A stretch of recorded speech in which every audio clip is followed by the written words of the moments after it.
I think the key is to just pull it away quickly and then it stops the connection. I mean, that is just amazing. I mean, just look at it.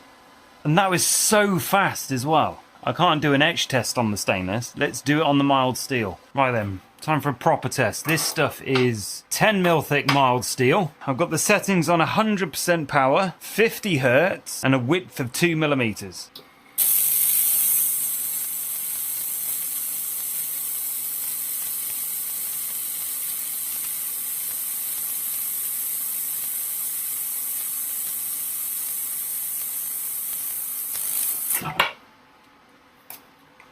Alright, so let's see how that turned out.